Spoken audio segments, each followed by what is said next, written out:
This is my audience. Tasha, Hello. Tammy. Hi. They never realized how great an impact they had on the lives of the people around them. And I think it's a shame that we don't really know how great an impact a person has until we're at the funeral. Quite often I hear from friends or distant family that they've really enjoyed being with this person in my family and how much they love them. And I don't keep track of who says it or how many comments like that I get. I'm certain the person they're talking about doesn't keep track. But I always take a lot of pride in that.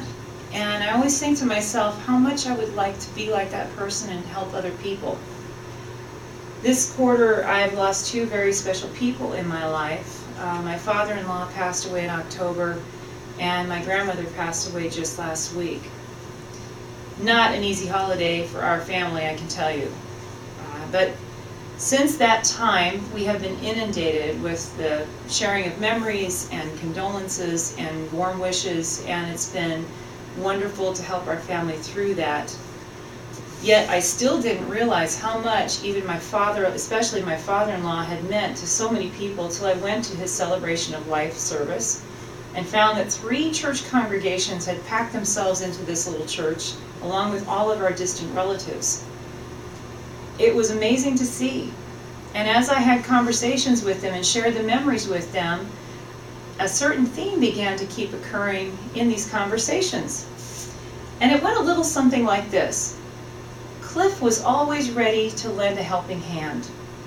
Or, Cliff was always there when you needed him.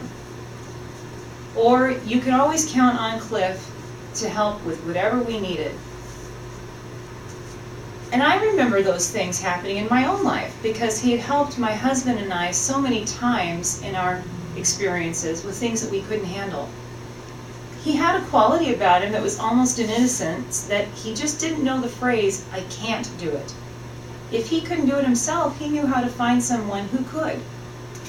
When he had a new visitor in his church that was this gentleman was raising his 2 daughters alone, and their finances were a mess, and he didn't have the help he needed, Dad went and found ways to help this man with his children and his finances. And in the end, that gentleman and his 2 daughters became unofficially adopted members of our family. My Grammy, as we called her, was also very special. Now, she was my stepdad's mother, so we weren't always in each other's lives. And coming from a home of divorce at the age of 7 and meeting a new family, you don't know if you're going to be accepting or even like the other family.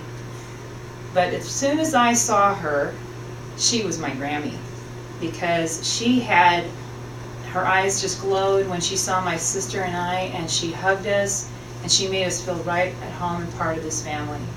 And that's the way it was for all of the people in our family that weren't born into it. She made everyone feel loved. Conversations that she had with my parents, oftentimes she would ask, "So how are my girls?" So I will always miss that feeling that I got when I got to see my Grammy and hear her voice. She had an abundance of love for everyone.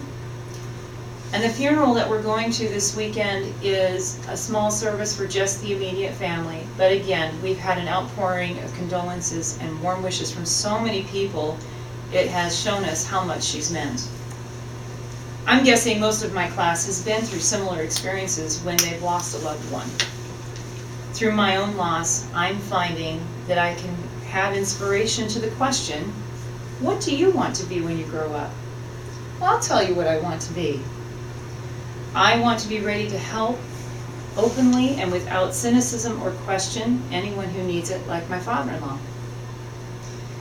I want to show without fear of rejection all of the love I can give to anyone who needs it so they do not feel alone, like my Grammy. I want to touch the lives of people around me as much as I can so that those individuals know that there's at least one person on this earth who cares about them and they're not alone. I think I understand now why we don't get to know how people feel about our loved ones until they've passed away and we attend a funeral. It isn't about showing they did this for somebody or they gave so much money to this cause or They did so many different things. It's about inspiring those who are left behind to reach out and touch someone else and help that person too, so they can pass it on. So what do I want to be? I want to be both my grandma and my father-in-law and help those who need it. Thank you. Very good. Courtney, push the button. Fabulous.